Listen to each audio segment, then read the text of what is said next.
Right, so we're gonna start with our last sketch for our warm-ups. This is the drawing a section of wrinkled fabric. So the first thing you wanna do, you're using your shading pencils. I've got the other ones right here. First thing you wanna do is draw your line drawing. And like we said before, the best pencils for that are gonna be your lighter pencils. So the ones that we have are gonna be 2H or HB. I like using the 2H because the lines are a lot lighter. So you're gonna start with your line drawing, and like how we did our drawing with rough texture or hard edges, you wanna draw each kind of edge or line or fluctuation. And I've got the picture up right there. Sorry, I meant to mention that earlier. You probably already saw it. And that's the section of fabric that we're doing. Actually, it's not quite right. This needs to angle a little bit. Hold on. Now, as I said before, drawing is all about putting lines in the right spot. If you see something that's not quite right, just go ahead and change it.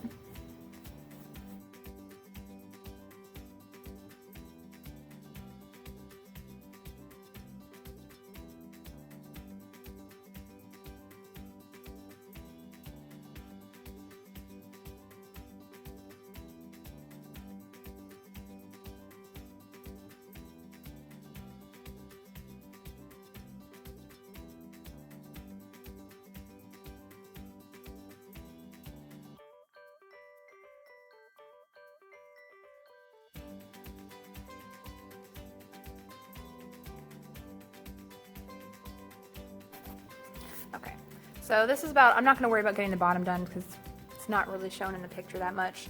I'm going to go ahead and start my shading. So the thing about shading cloth, especially if it's wrinkled cloth or fabric, is that it's a combination of how we did our values before, where it's got some blending like we did with the smooth and some hard edges like we did with the object with the rough texture. So I'm using my 2B pencil because, again, I like using this one because it gets a nice variety of grays. You want to start light and start building up where those darks are.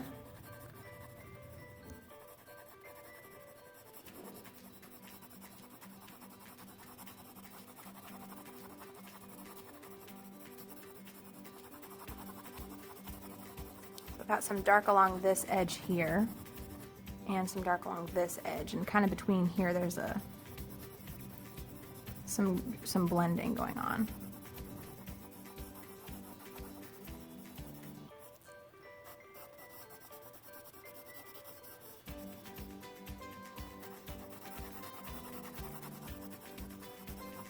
So as you can see, I'm kind of going between these two shades here and getting some different tones of gray.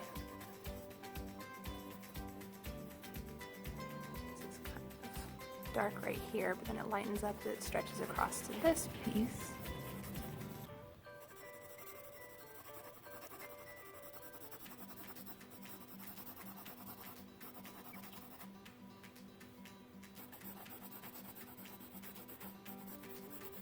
This has more of like a hard line, and then it kind of drops off, so it's kind of light right here. And I got another dark value kind of right here.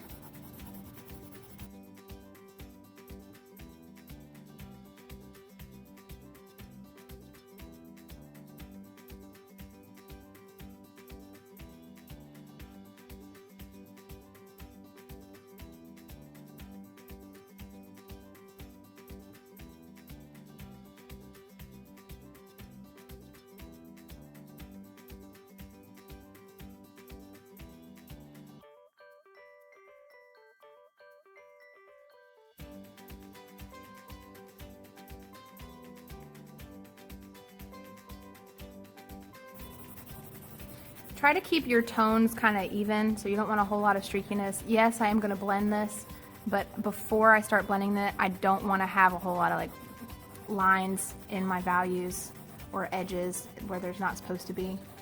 So just kind of blend those out as you're adding your tone.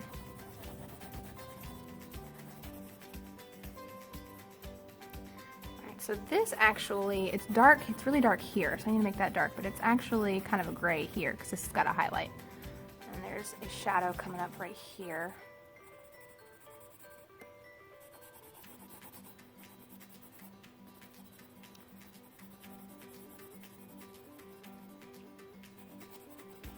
really light tone there. For the most part, that pretty much stays white. So this is going to stay kind of a light gray.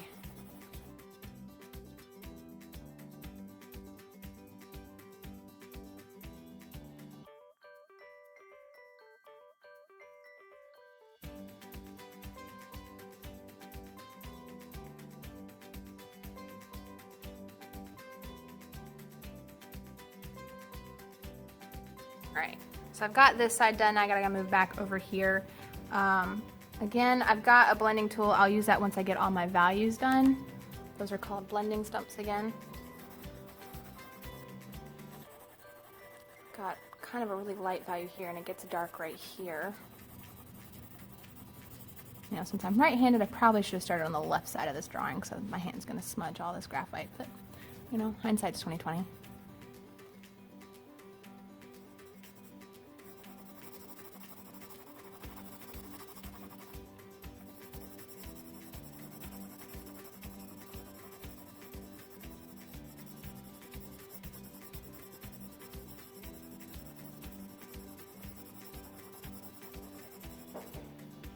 Still working over here.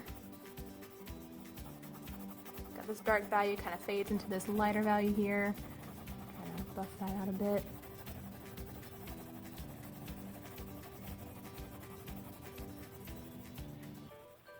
This kind of fades up too, so I gotta make that more of a gradual change in value.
Okay, now I'm going to start adding some darker values or darkening up the values that I have. So I'm using a 4B right now. This seems to be really dark.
So remember, the darker your values go, if you've got a full range, got some highlights, those dark values are going to really help with contrasting those highlights and making them look lighter.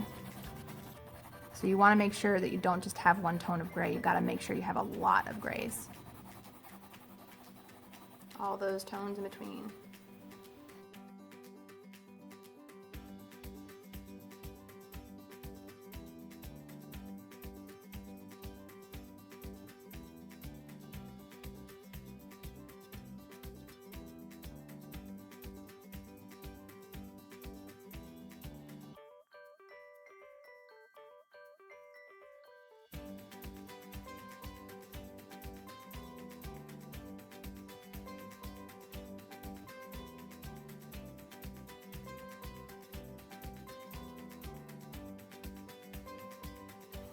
All right, so the last step is to use a blending tool. Remember, you do not want to use your fingers to blend because those finger oils will get all up in the graphite. You'll get graphite also all over your skin.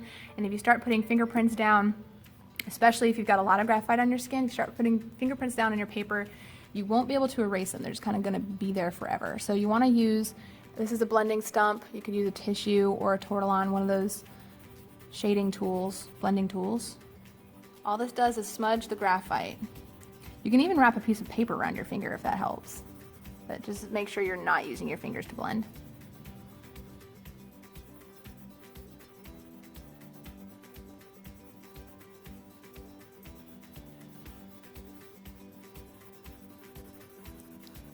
So I'm using my blending stump right now just to make sure that all of these values that need to be blended kind of get smooshed together.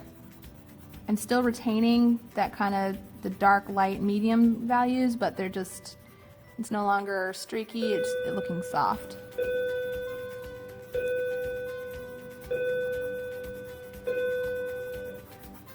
I'm just gonna finish this up really quickly.